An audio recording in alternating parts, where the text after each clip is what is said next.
Ave María Purísima, sin pecado concebida.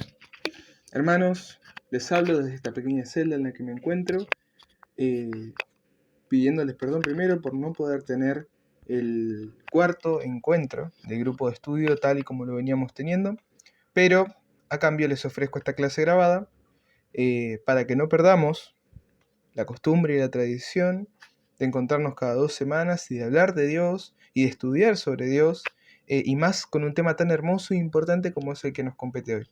Yo sé que siempre les digo que los temas son importantes y todos los temas son importantes, pero este particularmente lo es. Y es el tema que nos compete hoy, que son los sacramentos. ¿Qué son los sacramentos? ¿Qué son? ¿Para qué sirven? ¿Cómo es que Dios los otorga? ¿Por qué Dios los otorga? Bueno, vamos a estar hilvanando fino en todos este tipo de cuestiones y acá vamos a empezar a ahondar ahora ya con mucha más fuerza dentro del misterio de la Iglesia. Estuvimos viendo algunos temas individuales, algunos temas separados, sueltos, pero ahora sí vamos a empezar a ahondar muy dentro y muy profundo dentro de nuestra Iglesia, para poder comprenderla y para poder entender cómo vamos a llegar a la santidad. No como un manual, sino como un recorrido. Vamos a ir haciendo un recorrido por el alma de la Iglesia, por la raíz de la Iglesia. Hoy vamos a arrancar con los sacramentos, excepto uno, que va a ser tema de la próxima clase, que va a ser la Eucaristía, el sacramento de los sacramentos.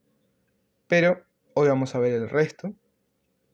Y ahora vamos a empezar a ahondar tema tras tema en los próximos encuentros dentro de características de nuestra Iglesia, cómo está consolidada, cómo se forma, sobre quién se fundamenta. Vamos a ir desglosándola parte por parte para entender de qué participamos como católicos, a qué grupo pertenecemos, miembros de qué somos. Hay que comprenderlo, no solo decirse católicos y llamarse católicos y hacer lo que nos plazca, sino hay que obedecer a la Santa Iglesia y hay que entender a la Santa Iglesia para entendernos a nosotros mismos. Por eso vamos a arrancar este encuentro en el nombre del Padre, y del Hijo, y del Espíritu Santo. Amén. Te pedimos, Señor, que por intercesión de María Santísima, Madre tuya y Madre nuestra, envíes tu Santo Espíritu sobre mí, quien voy a predicarte, y sobre quienes estén escuchando o leyendo este encuentro, para que por la luz de tu gracia, Señor, podamos conocer tus verdades y tus verdades nos hagan libres. Por el mismo Jesucristo, nuestro Señor. Amén. En el nombre del Padre, y del Hijo, y del Espíritu Santo. Amén. Muy bien, vamos a arrancar, ahora sí, sin más dilaciones, dentro del tema que nos compete. Y los sacramentos, hablar de los sacramentos es algo muy hermoso, porque es una cosa a la que estamos muy acostumbrados. ¿Quién no ha participado, ya sea en carne propia o de otra persona, de un bautismo, de una confirmación, de un casamiento? Y participamos como si fueran eventos muchas veces, pero esconden muchísimos misterios detrás de sí. Los sacramentos son los signos visibles de la gracia invisible que el Señor otorga de forma eficaz. ¿Qué significa esto? Y ahora ya nos estamos metiendo en la ontología de los sacramentos. Es decir, ¿qué son los sacramentos? Decimos que son signos visibles porque se realizan a través de signos visibles, de símbolos que nosotros realizamos. Por ejemplo, en el bautismo, por inmersión o por aspersión, la persona es mojada por el agua. ¿Se sumerge espiritualmente en el agua? Sí, pero es mojada con agua real. En la confirmación, uno es ungido con el santo crisma. Pero ¿cómo es esto? ¿Cómo es que estos actos, que cualquiera podría hacer, que son cosas de la materia, del mundo, transmiten de verdad una gracia? Y ahí está el misterio del sacramento. San Agustín decía que el sacramento era el signo visible de la gracia invisible. Y el catecismo de la Iglesia Católica nos dice que no son simplemente símbolos sociales o gestitos de la Iglesia, sino que son, y cito, fuerzas que brotan del cuerpo de Cristo. Está en el Catecismo numeral 1116. Fuerzas que brotan del cuerpo de Cristo. No es solo un gesto, no es solo una ceremonia, son verdaderas fuerzas que sumergen al alma en los misterios de Dios. Y como decía San Agustín, signo visible de una gracia invisible. El sacramento, que es este signo visible, que muestra ante nuestros ojos y sentidos la gracia invisible que el Señor da, son una promesa. ¿Por qué decimos que son una promesa? Porque el Señor promete que cada vez que se realice uno de estos sacramentos, su gracia va a ser derramada de forma eficaz, es decir, que no falla. Cada vez que hay un bautismo, el Señor derrama su gracia de la misma forma sobre cada persona bautizada. Cada vez que hay un matrimonio, el Señor derrama su gracia sobre los que se van a casar. Es un canal seguro y eficaz de la gracia de Dios. Por ejemplo, nosotros en la oración podemos pedir por la gracia de Dios y el Señor la puede otorgar o no. Depende de otros factores y, en última instancia, de la misma voluntad de Dios. Sin embargo, los sacramentos son promesas, porque el Señor promete que cada vez que nosotros como hombres, aún siguiendo el llamado de Dios, realicemos un sacramento, ahí va a estar la gracia de Él. Ese es el poder que tiene la Iglesia, poder otorgado por el mismo Cristo. Yo puedo hacer una bendición sobre una persona, yo puedo rezar por una persona y la gracia puede ser derramada o no. Depende de muchos factores. En cambio, los sacramentos son signos seguros. Cada vez que la Iglesia los realiza en el nombre de Dios, ahí se derrama la gracia del Señor.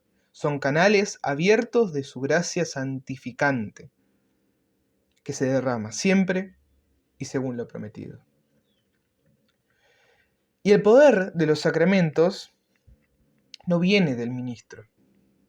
Muchas veces se habla de que los sacramentos tienen una eficacia ex opere operato, en latín, que significa literalmente por el hecho mismo de que la acción se realiza. Es decir, la eficacia del sacramento viene por el hecho mismo de que la acción se realiza. ¿Qué significa? El valor del sacramento no está en la persona que lo imparte, sino en Dios que ha querido que se haga de esa forma. El valor está en hacerlo, no en el hacedor. El ministro no es nadie para bautizar, no puede bautizar por su propia cuenta. Lo hace en el nombre del Señor. Porque el sacramento actúa por el poder de Cristo. Por la santidad del ministro, no. No importa si el ministro que lo imparte es más o menos santo, más o menos cercano a Dios. Eso no interesa. Lo que importa es el poder de Cristo que regala gratuitamente a la iglesia para que la iglesia lo administre.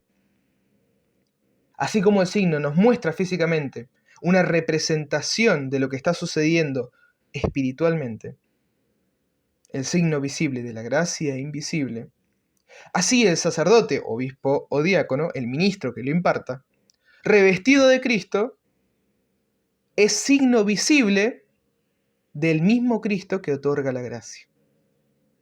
El sacerdote, el diácono, el obispo que realiza el sacramento no tiene autoridad propia. Es Cristo que lo utiliza, así como utiliza a los signos visibles, para que a través de nuestros sentidos comprendamos lo que está sucediendo a nivel espiritual.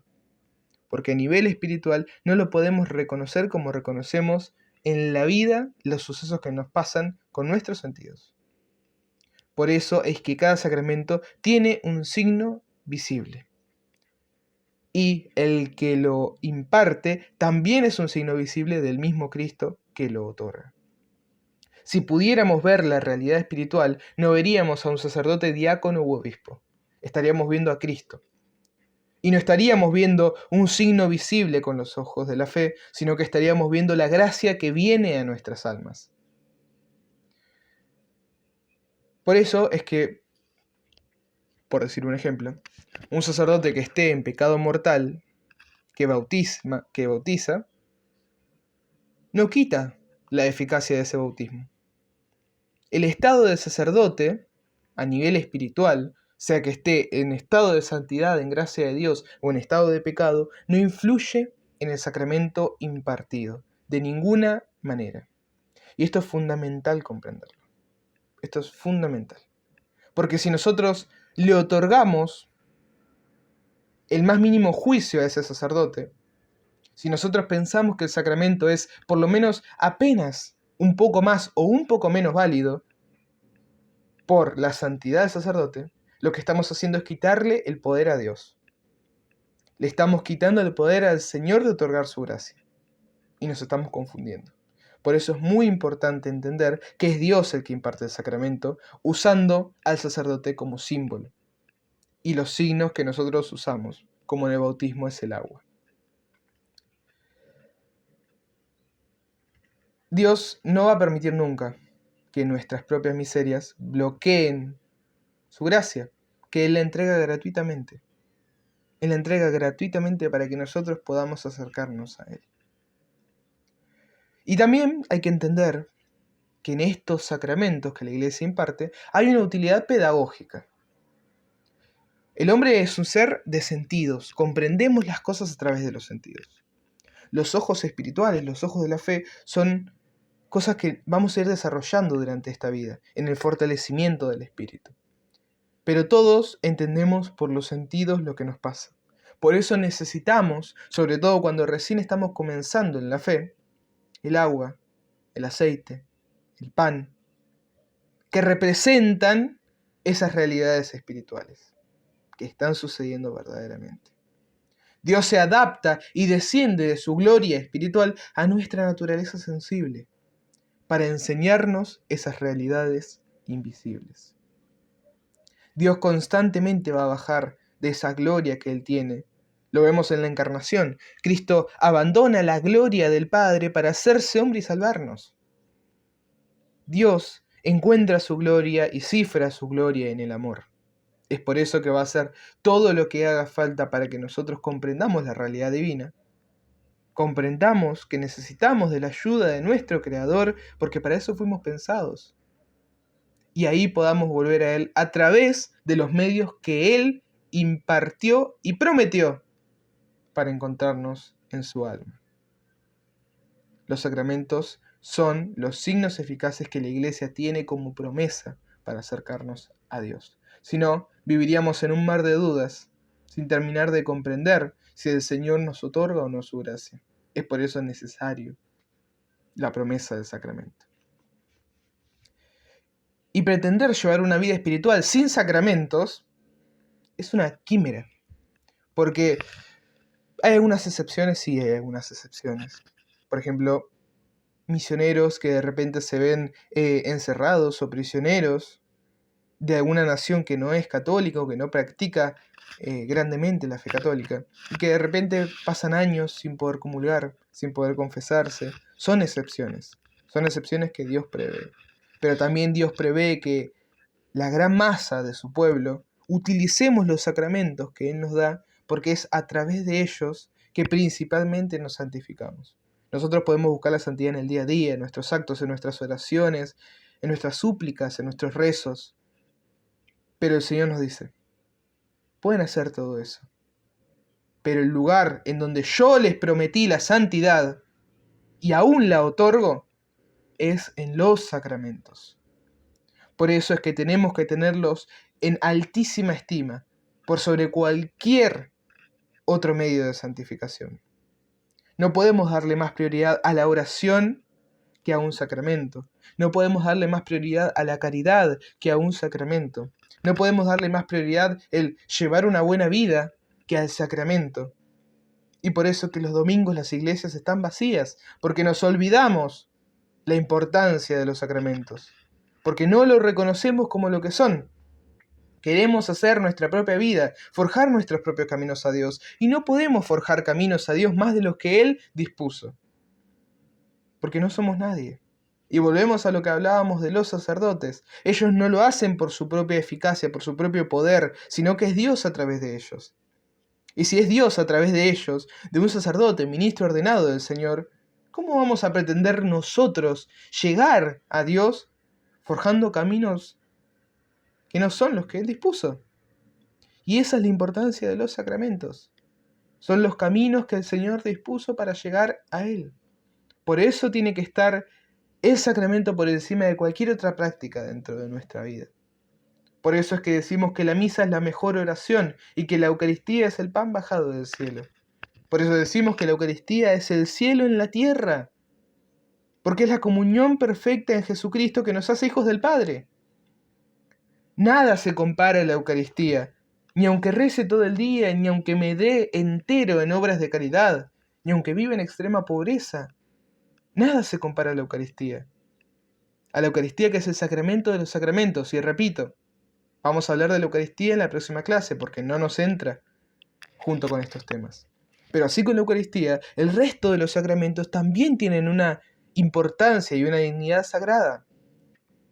Por eso es que tienen que estar por sobre todas las cosas. Tenemos que recurrir a la confesión, tenemos que recurrir a la comunión por más que cualquier otra cosa. Y sobre todo hoy en día, que podemos recurrir a diario. Pensemos en antes, en la época de San Ignacio de Loyola, donde la comunión era a lo sumo los domingos, a lo sumo, cuando no era una vez por mes, cuando no era una vez al año. Pensemos ahora que podemos comulgar 2 veces al día si quisiéramos. Más no, porque la iglesia nos lo prohíbe. Pero si quisiéramos, podríamos comulgar 2 veces al día, aunque con una sea suficiente. Pensemos cómo se ha facilitado nuestra capacidad de acceder a los sacramentos. Y quizás esos hombres de hace tantos siglos que podían comulgar una vez al año, que podían confesarse una vez al año, pensemos en ellos, en cuánto valor le daban, porque era una sola vez al año, y después tenían que convivir con ese sacramento y mantenerlo en su alma. Así tenemos que darle importancia a nosotros. Así deben importarnos los sacramentos. Tenemos que tener la seguridad que son los medios por los cuales Dios instituyó que fuéramos a Él. Y a eso acompañarlo con lo que dijimos, la oración, la caridad, la esperanza, las virtudes teologales que la Iglesia nos propone y todos los medios que tenemos para santificarnos, pero por sobre todo los sacramentos. Y por más importante que todas estas cosas, los sacramentos de recurrencia, la comunión y la confesión, porque bautismo es una sola vez en la vida, la confirmación es una sola vez, el matrimonio o el orden sagrado es una sola vez. Pero tenemos que recurrir a los sacramentos de recurrencia de todos los días para poder santificarnos semana tras semana. Es la forma que Dios nos otorgó. Y complementarlo con el resto de nuestra vida espiritual. Por eso es que decimos que hoy en día es extremadamente raro poder llevar una vida santa sin los sacramentos. A menos que estemos en algún país de Asia donde se condena el cristianismo y tengamos que vivir en una jaula, en una celda interior, es muy difícil que hoy en día podamos excusarnos, entre comillas, de recibir los sacramentos. Y más en países occidentales como los nuestros, donde la libertad de culto nos permite ir a la iglesia católica más cercana y confesarnos y comulgar y recibirlos todos. Ahora, habiendo entendido esto, vamos a hacer un repaso de los sacramentos. Ya habiendo entendido qué es lo que son, vamos a hacer un repaso. El primer sacramento, no vamos a decir el sacramento por excelencia, pero sí el segundo por excelencia, el que nos abre las puertas a Dios, es el bautismo. El bautismo es la puerta al cielo. Es el fundamento de toda la vida cristiana. Es el sacramento que necesitamos para salvarnos. ¿Por qué es tan importante el bautismo? La razón del bautismo se encuentra en Jesucristo nuestro Señor. El bautismo es el momento en el cual nosotros morimos a nuestra antigua vida de hombres, de mujeres, de personas, se entiende, y renacemos junto y en Jesús. La vida que a Jesús se le fue otorgada en su resurrección, la gozamos también nosotros. Nos hacemos uno con Cristo, y por hacernos uno con Cristo, nos hacemos hijos del Padre. Y es ahí donde viene la salvación. Cristo quiso compartir su dignidad y su gloria de hijo, su salvación eterna como hijo con todos nosotros que somos creaciones. Y a partir de ese amor es que nace el bautismo. Es renacer en Jesús, pero no simplemente para convivir con Él, sino por lo que les digo, hacerse hijos del Padre. Y haciéndonos hijos del Padre, poder vivir para siempre en su seno de amor, en el seno de amor que nace entre el Padre y el Hijo. Nos hacemos semejantes al Hijo en el Hijo. No como otros dioses, sino en Dios. Nos hacemos en Dios y nos elevamos a su gloria junto a Cristo. Y eso es lo que nos abre la puerta al bautismo. La materia del bautismo es el agua natural, derramada en la frente, como hacemos generalmente, o por inmersión. Cualquiera de las dos formas es válida en la Iglesia Católica, aunque por motivos prácticos generalmente se hace derramándola para no salir empapados en medio de la iglesia. Pero lo importante del bautismo, repetimos, no es el tirarse agua, porque cualquiera se puede tirar agua en la frente. Lo importante es la gracia que se derrama a través de ese signo. Y el padre, el sacerdote o el ministro que realice el bautismo va a decir: yo te bautizo en el nombre del Padre, y del Hijo, y del Espíritu Santo. Que es la fórmula que el mismo Jesús nos dejó. Y el efecto jurídico, digamos, que deja el bautismo en nosotros es, primero, la incorporación a la iglesia. Decimos que la iglesia es el cuerpo místico de Cristo, por lo que decíamos antes. El bautismo nos hace uno en Cristo.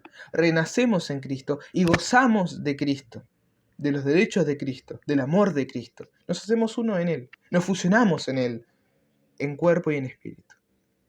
Y la iglesia es justamente ese cuerpo, es Cristo. La iglesia es el cuerpo de Cristo. Por eso es que en el bautismo nosotros pasamos a ser parte de la iglesia, pasamos a ser parte de Cristo. Y el bautismo también nos otorga derechos y deberes por esto mismo, por ser en Cristo. Porque dentro de ese cuerpo hay una jurisdicción, hay una jerarquía dentro de la iglesia que el Señor otorgó para la salvación de las almas. Y el segundo punto importante dentro del bautismo es que imprime carácter, que es una marca imborrable que queda en el alma. El bautismo imprime carácter. Abre unos ojos que antes estaban velados dentro de nosotros. Unos ojos de los cuales podemos disponer o no. Ojos los cuales podemos usar o no. Pero marca un carácter. Marca una nueva vida en Cristo.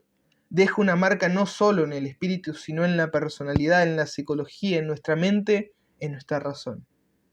Marca un carácter de hijos de Dios.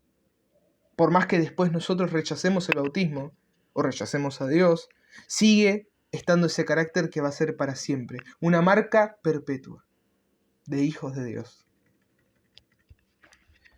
Luego del bautismo vamos a pasar a la confirmación. No es el orden, porque el orden después del bautismo vendría la reconciliación, la confesión, pero vamos a separarlo de esta manera por una cuestión práctica. Después del bautismo vamos a hablar de la confirmación. Y la confirmación es de cierta forma un complemento al bautismo. La confirmación nos habla de la madurez.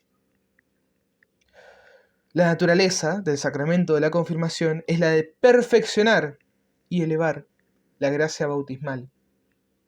Y también acompaña espiritualmente a la madurez psicológica.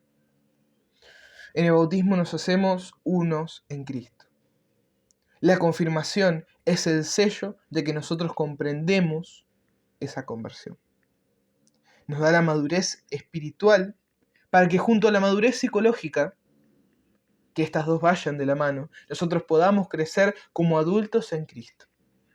Para que no se divida nuestra razón, nuestro crecimiento psicológico y físico, de nuestro crecimiento espiritual. No, que vaya todo en una misma línea. Y ahí entra la confirmación, donde el obispo impone las manos y unge con el santo crisma a los que se van a confirmar. Y este efecto nos hace testigos de Cristo. Y esto lo expone Santo Tomás de Aquino. ¿Para qué? Para difundir y defender la fe con la palabra y la acción. Lo que nos da la confirmación es la fortaleza en Jesús. Y esto se debe a un proceso del alma. El alma atraviesa un proceso de conversión, de abandono a sí misma y de llenarse con Cristo. Ese proceso comienza con el bautismo, pero es solo el comienzo. La confirmación es una marca de que el alma va por buen camino, de que el alma ya se está convirtiendo. Y el alma pasa de ser salvada a actuar en pos de la salvación de los demás. Es eso lo que hace la confirmación. Acompañando a justamente lo que decíamos, la madurez nos hace soldados. Un niño no puede ser soldado. Cuando nosotros somos bautizados somos como niños, niños en la fe. Entendemos poco, comprendemos menos, pero amamos. Y eso es lo que importa. Pero la confirmación nos dice, ya sos un adulto en Cristo, andá y defendelo. Y para hacerlo nos da la herramienta, que la herramienta es el Espíritu Santo. La infusión del Espíritu Santo nos da los dones, las carismas y la fuerza para anunciar a Jesucristo nuestro Salvador, para anunciar la buena noticia, para dejar la posición de anunciados y pasar a ser anunciadores. Es eso lo que nos da la confirmación. Después vamos a pasar a la reconciliación, la confesión. Y acá entramos en los sacramentos recurrentes. La reconciliación es la medicina de Dios para el alma y para la razón. Es medicina porque nos perdona de nuestros pecados. Nosotros en el bautismo nos hacemos uno con Cristo, pero cuando después del bautismo pecamos, nos separamos voluntariamente de Él. Así como Adán y Eva desterraban a Dios de su corazón al comer el fruto prohibido, así nosotros también comemos el fruto del pecado y nos alejamos de Cristo en quien tenemos vida. Por eso es que el pecado es muerte, porque es alejarse del Creador de toda la vida. No muerte literal, no dejamos de existir. Es muerte a la vida en Cristo. Y ahí entra el sacramento de la confesión, en donde nosotros, reconociendo nuestros pecados y teniendo una contrición de corazón, recibimos la misericordia inefable y prometida del Señor. Y por eso es que la confesión es tan maravillosa, porque el Señor nos promete en todo el perdón, en todo. Nosotros sabemos que por más que metamos la pata, en lo que sea el Señor nos va a perdonar.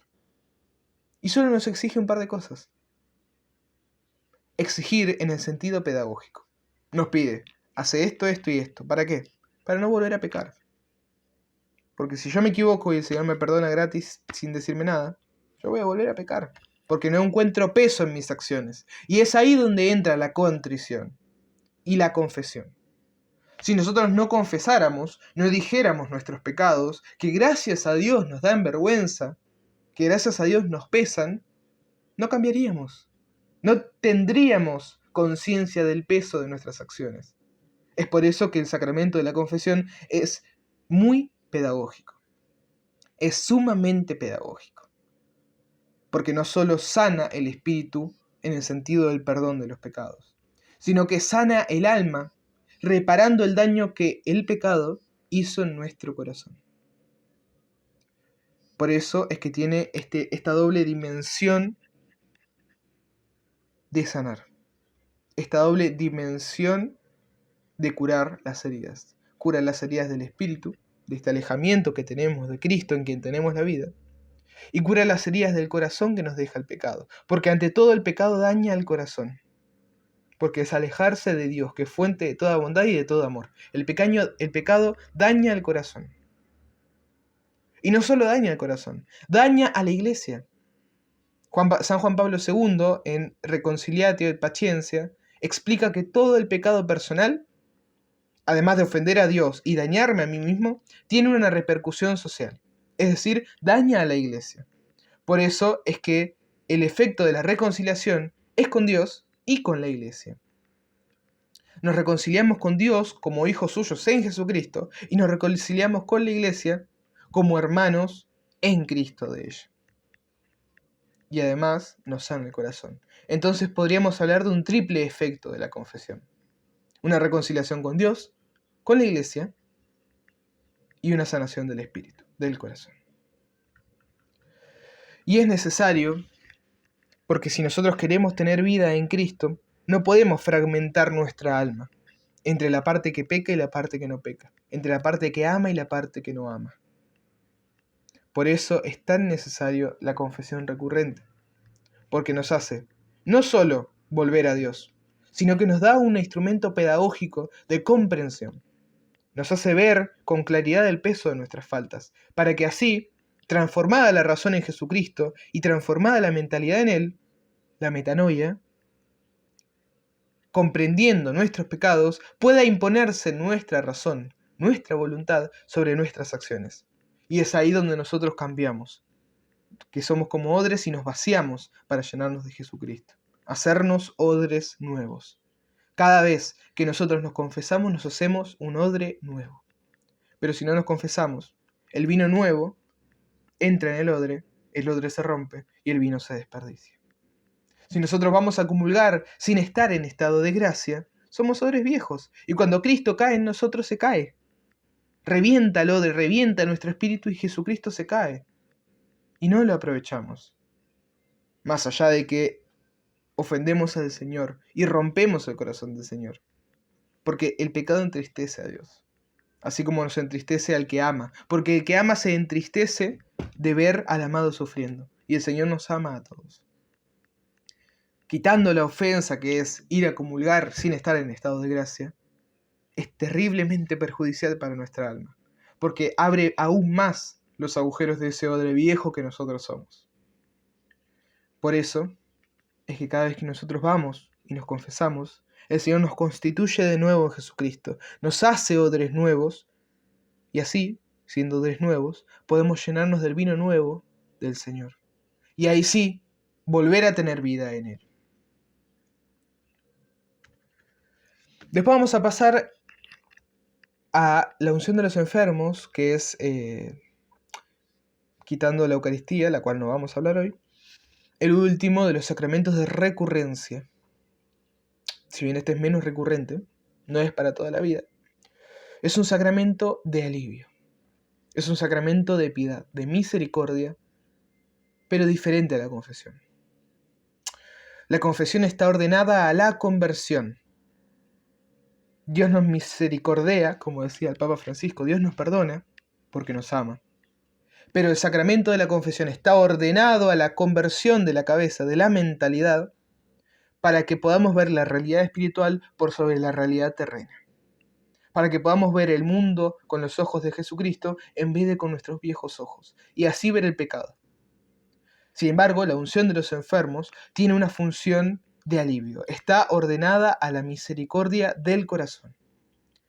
¿Para qué? Para los que están en un estado cercano a la muerte o de dolor, puedan recibir el consuelo divino. La unción de los enfermos, además de otorgar sanación al corazón, consuelo al corazón, une el sufrimiento del enfermo, une el sufrimiento del que sufre un dolor o una aflicción del corazón a la pasión de Jesucristo nuestro Señor. Entonces ese sufrimiento pasa a tener una actividad a realizar. Ese sufrimiento pasa a tener un valor en Jesucristo. Porque un dolor que es ignorado y que no es ofrecido no nos sirve de nada. Pero un dolor ofrecido al Señor como cruz nos santifica y santifica a los demás. Porque nuestra santidad es el mejor medio para santificar a los demás. Entonces ese dolor pasa a tener un sentido santificante para nosotros. Ya no es algo que no nos sirve para nada. Ese dolor pasa a tener una recompensa divina. Es válido mencionar que este cambio de haber llamado extrema unción a unción de los enfermos es algo bastante reciente dentro de la iglesia, ¿sí? Pero tiene un sentido más pedagógico porque antes la extrema unción se la daba solamente a los moribundos, gente cercana a la muerte. Y ahora la unción de los enfermos se otorga a todas las personas que sufren justamente para esto, unir el sufrimiento a la pasión de Jesucristo. Y otra de las cualidades que tiene la unción de los enfermos es la de perdonar los pecados si el fiel no pudo confesarse. Ojo, porque tenemos que confesarnos antes de la unción de los enfermos. Pero si por alguna razón el fiel no puede hacerlo, ya sea porque, por ejemplo, esté postrado en cama, la unción de los enfermos otorga la confesión. Lo mismo pasa con una persona que, por ejemplo, cercana a la muerte, tiene Alzheimer. Todas este tipo de aflicciones que impiden el sacramento de la confesión, de la reconciliación, son suplidos por la unción de los enfermos, que es el sacramento de la misericordia del Espíritu. Ahora vamos a pasar al orden sagrado, y ahora vamos a hablar de los sacramentos que forman una vocación de vida, ¿no? El orden sagrado, que es el orden el sacramento del ministerio, es el cual la misión confiada por Jesucristo a los apóstoles sigue siendo ejercida en la iglesia.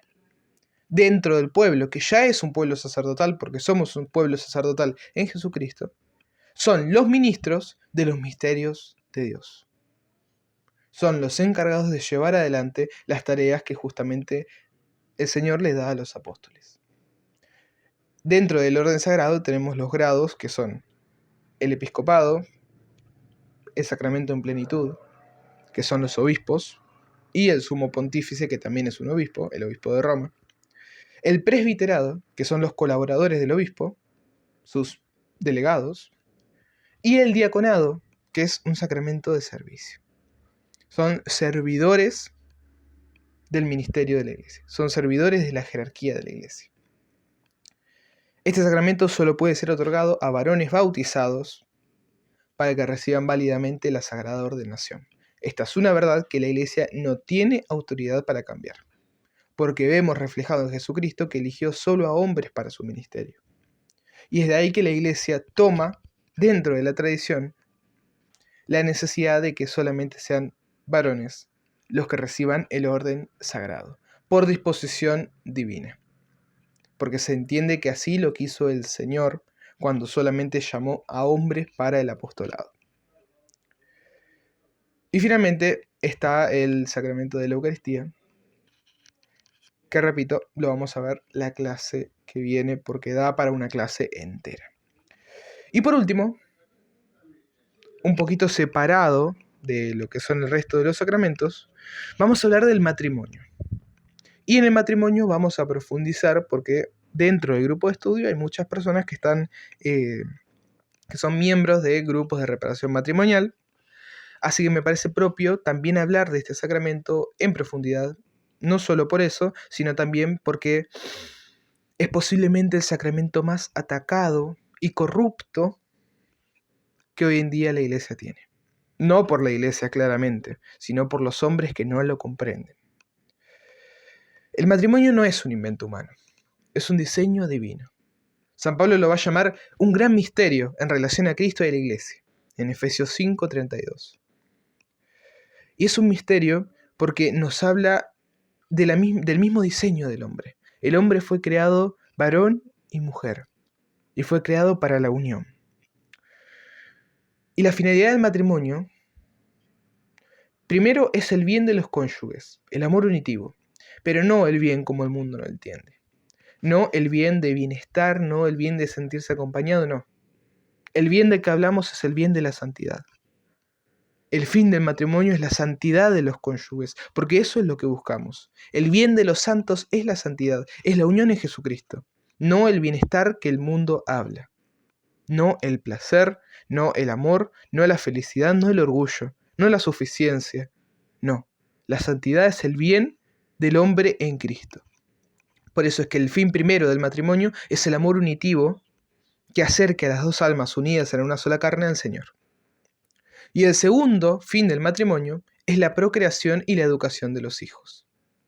Separar algunos de estos dos fines, o bien manipularlos, transversarlos como herramientas de autosatisfacción u orgullo, es desnaturalizar el sacramento y corromper el diseño original de las potencias amorosas y sexuales para las que fuimos pensados por Dios. Dios nos diseñó para que liberemos estas potencias en el matrimonio a fin de expresar el amor, de recibir el amor, de unir el amor en Cristo y de procrear hijos.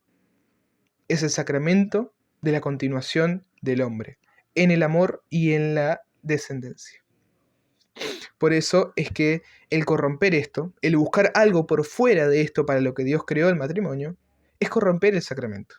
Y no solo el sacramento, corrompemos el propio corazón, porque fuimos diseñados para eso. Y si nos usamos para otra cosa, si usamos nuestras potencias sexuales para la autosatisfacción y no para la unión, va a ser como si agarráramos nuestro corazón y lo rayáramos con un rallador de queso, desgastándolo, hiriéndolo, hasta que al final no quede nada. Hasta que al final quede un pedazo de carne sin forma, que apenas puede latir. La iglesia nos dice que el sacramento es indisoluble. Dice el Señor, lo que Dios ha unido, que no lo separe el hombre. El mismo Señor Jesucristo lo dice, y está en las Sagradas Escrituras.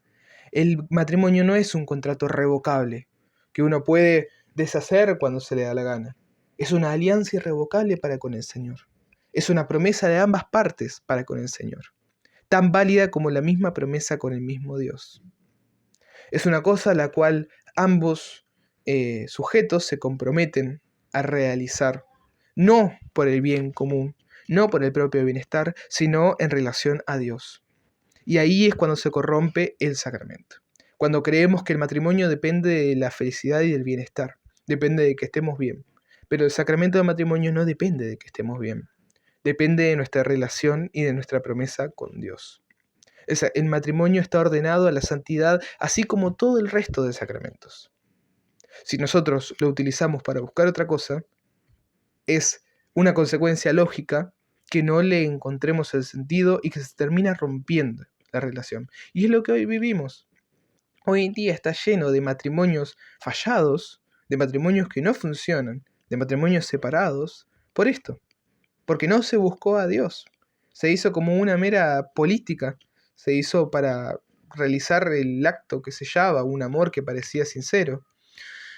Pero en realidad no buscábamos al Señor en el matrimonio, sino que buscábamos la compañía de la otra persona.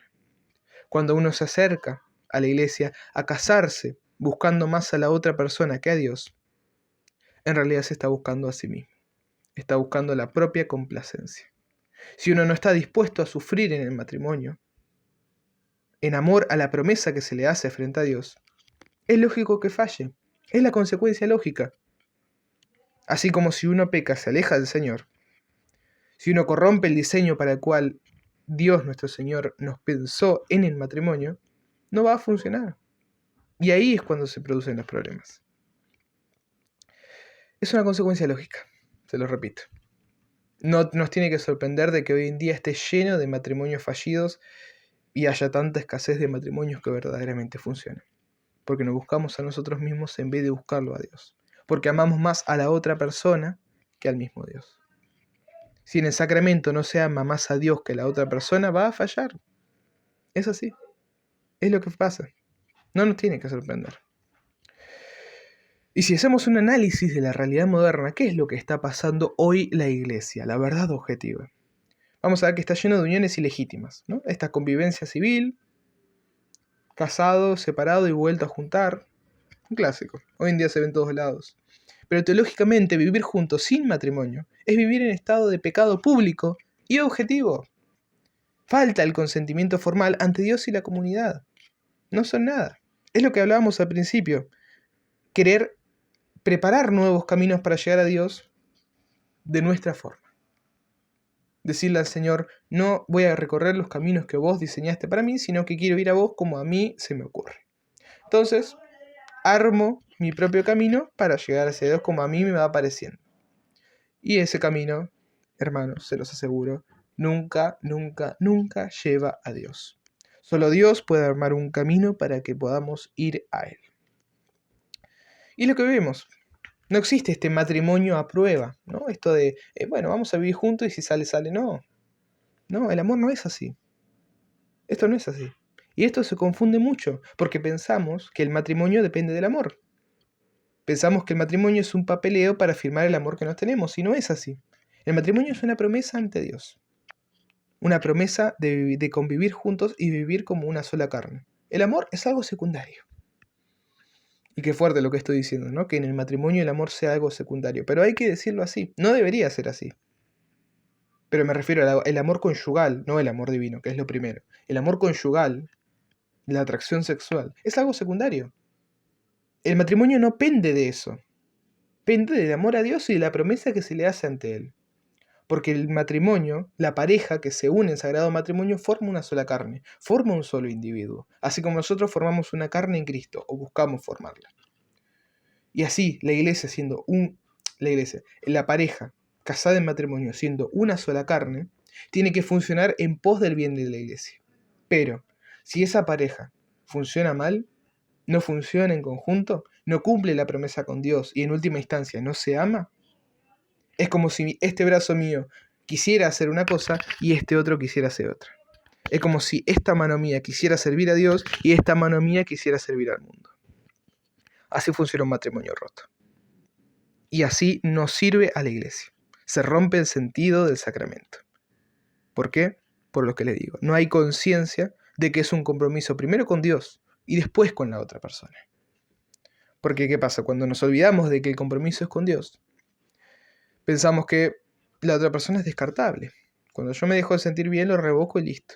Y el Señor nos dice, no, vos te comprometiste conmigo. Vos tenés que cumplir tu promesa. Porque es la forma que vas a ser santo, no porque el Señor mande a dedo y haga lo que Él se quiere, no. El Señor no fuerza a nadie a cumplir sus mandamientos, ni sus prescripciones. Pero el Señor te dice, si vos no obrás así, te vas a perder. Porque solo yo, va a decir el Señor, te puedo guiar hacia mí. Uno no puede ir a Dios porque estamos como ciegos en esta vida. Y si no es el Señor el que nos guía, no vamos a poder ir. No vamos a poder llegar a ningún lado. No vamos a chocar contra la pared y nos vamos a caer al pozo. Ese es el problema del matrimonio que hoy en día la comunidad no entiende. La sociedad no entiende. Que no depende del amor a la otra persona ni el amor propio. El matrimonio es una promesa primero hacia Dios. Una promesa que se cumple en unidad a la otra persona. Ahí van a encontrar el verdadero amor y ahí van a encontrar un matrimonio que funcione para el bien del mundo y de la iglesia. Y si bien en la iglesia en los últimos años se flexibilizó en estas situaciones pastorales irregulares de las uniones ilícitas, ilegítimas, es menester recordar y hacer recordar que la flexibilidad no es liberalidad. La flexibilidad no es liberalidad, no es permiso para incumplir el sacramento. Lo incorrecto va a seguir siendo incorrecto, a pesar de que la Iglesia, buscando configurarse a la piedad divina, intente conducir a las ovejas descarriadas por senderos más suaves de recorrer que el de la legalidad estricta que no juzga desde el amor. Si la Iglesia se pone en posesión de, no, si no hay casamiento, no hay convivencia, la gente se va. Pero en cambio la Iglesia es piadosa y quiere que la gente no se vaya. Pero sin dejar de decir que es una situación irregular, que hay que corregir, la Iglesia va a intentar comprender y hacer comprender a estas uniones para que puedan configurarse nuevamente en el Señor. Porque ante todo, para mostrar verdadero amor, hay que reconocer el error. Hay que reconocer, no estoy en comunión con Dios, no estoy haciendo las cosas bien. Y esto no es un desprecio a la persona como ser a imagen de Dios. Porque muchas veces pensamos que corregir a la otra persona, que decirle estás haciendo las cosas mal, es despreciarlo. Y no lo estamos despreciando. Es una corrección fraterna para acercar a esa o a esas almas a una unión más plena con Jesucristo. Es un acto de amor el que la iglesia diga que la gente se equivoca. Y se equivoca no porque no tenga libertad de decisión. Se equivoca en el camino a la santidad. Porque si uno no está buscando la santidad, no sé qué hace en la iglesia católica. Y hoy en día está esta mentalidad, ¿no?, del matrimonio líquido. Una mentalidad de que yo voy y me caso, pero sabiendo que cualquier cosa me separo y listo. Una puerta abierta, ¿no? Cuando yo me meto en la casa, en la celda que es el matrimonio, así como esta celda que yo estoy, dejo la puerta entreabierta. ¿Para qué? Si las cosas no salen como yo quiero, abro y me voy. Y eso no sirve. Porque es como un odre con un agujero. Si nosotros queremos hacernos odres nuevos, pero le dejamos un agujero por las dudas, el vino se va a escapar por ahí. Y es lo que nos pasa con el matrimonio. Se nos escapa. Este matrimonio líquido se nos va a escapar por el agujero que dejamos abierto, por la puerta entreabierta. Si nosotros vamos para el sacerdote a casarnos, pero no consentimos la indisolubilidad, si no consentimos que eso no se rompe más, el matrimonio es nulo desde un inicio. Y esto quiero ser muy claro. Si uno va a casarse, sin reconocer que es algo que es para toda la vida y que no se puede romper, el matrimonio es nulo. Y si bien la iglesia lo tiene que juzgar bajo el derecho canónico y es toda una situación, un juicio canónico, la legalidad teológica detrás del matrimonio es esa. Si uno va pensando que cualquier cosa lo abandona y lo rompe, el matrimonio es nulo, porque no hubo una verdadera unión en Jesús. Y también hablando de este tema del matrimonio, vamos a encontrar que está lleno de estas ideologías, estas ideas que van apareciendo, ¿no? Que ahora el mundo enseña de que, bueno, se puede juntar el hombre con el hombre y la mujer con la mujer, y si uno dice que eso está mal, lo censuran. Pero ¿qué nos dice la Iglesia? Somos una creación de Dios. Fuimos diseñados en su pensamiento. Y Él nos diseñó hombre y mujer. Él nos diseñó para la unión sexual y la apertura de la vida. Hay una complementariedad natural entre el hombre y la mujer, que no puede haber entre el hombre y el hombre, ni la mujer y la mujer. Es así. Es la naturaleza y no lo podemos cambiar. Así como no podemos hacer que nos salgan branquias para nadar abajo del agua, tampoco podemos hacer una complementariedad natural entre hombre y hombre o mujer y mujer. Por eso es que la Iglesia siempre va a decir que la única forma de unión legítima en matrimonio va a ser entre hombre y mujer. Cualquier otra forma de intento de unión, aunque pueda tener afecto y cariño y amor, jamás va a ser matrimonio, porque excede el plan divino, excede el diseño divino. Dios no lo pensó así, y como Dios no nos pensó así, no nos quiere así. Y como Dios no nos quiere así, no va a dispensar su gracia, porque no es la forma que Él estableció. En esos casos, el sacramento se desacraliza, pierde la gracia de Dios porque pierde el ser sacramento, y por tanto se vuelve una ceremonia humana y no un canal de la gracia. El matrimonio no es una institución puramente humana, a pesar de las variaciones que ha podido sufrir a lo largo de los siglos. Existe en todas las culturas un cierto sentido de la grandeza de la unión matrimonial. Catecismo de la Iglesia Católica, 1603. Muchas veces nos confundimos, y sobre todo con esto, porque como el matrimonio ha sufrido cambios a lo largo de la historia y la Iglesia lo ha modificado con la autoridad que tiene en Jesucristo, podemos llegar a pensar que es más un trámite humano que una verdadera unión con Dios. Pero eso es estar equivocados. Y por eso está lleno de matrimonios fallidos, porque no entendemos esto, que es un compromiso con Dios. Así como el orden sagrado, la persona se consagra al Señor y consagra su vida entera a ese ministerio, en el matrimonio uno se consagra en Dios a la otra persona. Es decir, cumplo mi promesa con Dios con la otra persona. Es un trabajo de dos. Es un trabajo que se tiene que hacer en conjunto. El Señor otorga una tarea que es la de la santidad y llama a la vocación del matrimonio a aquellos que van a cumplirla junto a otra persona. Esto es fundamental. Es fundamental comprender esto, porque si no, no podemos comprender cómo es que el matrimonio nos lleva a Dios. Insisto, el sacramento no nos va a fortalecer en nuestra humanidad. El sacramento nos tiene que llevar a Dios, nos tiene que santificar. Por eso es que Dios tiene que estar antes del cónyuge. Si no, no va a funcionar eso, no va a cumplir su tarea, que es la de santificar. La tarea, de vuelta, e insisto, no es el amor, es la santificación. Y hago una pregunta para cerrar ya este encuentro de los sacramentos. ¿Es posible amar de verdad si me reservo el derecho de irme si las cosas se ponen difíciles? Es lo que yo decía, dejar la puerta entreabierta. ¿Es posible que yo ame enteramente si dejo la puerta entreabierta? El amor, queridos hermanos, se demuestra en el dolor. Y Jesucristo nos lo enseñó con la cruz. Él quiso llevar la cruz y morir de la forma en que murió, no por necesidad. Él no tenía que morir en la cruz. Él no tenía necesidad. Lo hizo por amor. Lo hizo por amor porque en el dolor se demuestra el amor. Porque cualquiera ama al que lo ama. Pero el que verdaderamente ama lo demuestra en el dolor. Cuando no es posible amar de forma fácil.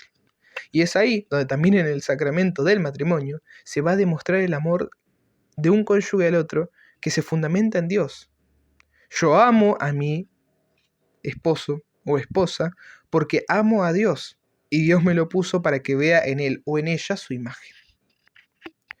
Entonces, repito la pregunta, ¿es posible amar de verdad si me reservo el derecho a irme con la puerta entreabierta si las cosas se ponen difíciles? ¿Es posible mantener un matrimonio que no buscó en un principio la unión con Dios, sino la compañía del otro individuo? Esta pregunta sí tiene una respuesta. Sí es posible mantener un matrimonio que no buscó en un principio la unión con Dios. Pero para hacerlo hay que repararlo. Para hacerlo hay que volver a Dios. Hay que comprender lo que en un principio no se comprendió. Hay que dejar de lado el amor al otro, que en realidad es un amor propio escondido y disfrazado, para amar más a Dios. Y en el amor a Dios vamos a encontrar también el amor a nuestro esposo, a nuestra esposa. Con esto quiero cerrar ya el encuentro de hoy, que hablamos de los sacramentos. Como yo siempre les digo, pueden subir sus dudas, sus preguntas al canal de WhatsApp, sobre todo en esta clase que va a ser grabada, que no va a ser con un encuentro. Pueden subirla al grupo o pueden mandármela por privado. No se guarden nada, porque el tema de los sacramentos es un tema muy complejo. Así que por favor, no se guarden nada. Suban todas sus dudas, todas sus preguntas, todos sus aportes, porque es fundamental que nosotros entendamos esto. Los canales eficaces de la gracia de Dios. Si no entendemos cómo Dios nos otorga su gracia, no vamos a poder acudir a Él. Y les insisto, y quiero que quede esto en la cabeza y en el pensamiento. Nosotros no podemos construir un camino a Dios. El camino a Dios es uno y ya está establecido. Y lo estableció Él. Porque nadie puede subir al cielo si no es por medio del Hijo. Y en el Hijo encontramos los medios por los cuales vamos a llegar a Él, que son los sacramentos. El Señor dijo, ¿querés venir a mí? Seguí el camino que yo te pongo. Y ese camino son los sacramentos. La gracia eficaz que nos otorga el Señor. Entonces, hermanos, los animo a que le demos muchísimo valor al sacramento. Que sea el centro de nuestra vida. Que sea lo que nos lleve al Señor. Y que con los sacramentos los reforcemos con la oración, con la humildad, con la caridad. Que son las cosas que van transformando el resto de nuestra vida. Son las cosas que le dan fuerza a los sacramentos. Si nosotros comulgamos pero afuera vivimos como cualquiera del mundo, el sacramento no solo pierde fuerza, sino que perdemos a Jesús. Sin embargo, si nosotros comulgamos y después nos esforzamos en las virtudes teologales, vamos a darle muchísima más fuerza a esa comunión y muchísima más fuerza a la acción santificadora del Señor en nuestras almas. Lo dejo con ese pensamiento para que lo puedan meditar y vamos a estar hablando del grupo. Voy a hacer una pequeña oración de cierre y terminamos. En el nombre del Padre, del Hijo y del Espíritu Santo. Amén. Señor, te pedimos que con tu Santo Espíritu nos otorgues la gracia de adquirir la sabiduría con frutos, para que conociendo la verdad detrás del misterio de los sacramentos, podamos acudir a vos siempre y en todo momento, para que podamos conocer que son los caminos eficaces que vos nos dejaste para ir a tu comunión. Y así, Señor, conociéndolos, podamos seguirte en ese sendero. Dios te salve, María, llena eres de gracia, el Señor es contigo. Bendita tú eres entre todas las mujeres, y bendito es el fruto de tu vientre, Jesús. Santa María, Madre de Dios, ruega por nosotros pecadores, ahora y en la hora de nuestra muerte. Amén. Madre mía, Madre nuestra, por favor, media por nosotros la gracia santificante del Señor, para que los sacramentos den frutos abundantes en nuestra alma. Por el mismo Jesucristo nuestro Señor, que se entregó en la cruz para nuestra salvación. Amén. En el nombre del Padre, y del Hijo, y del Espíritu Santo. Amén. Ave María, y adelante.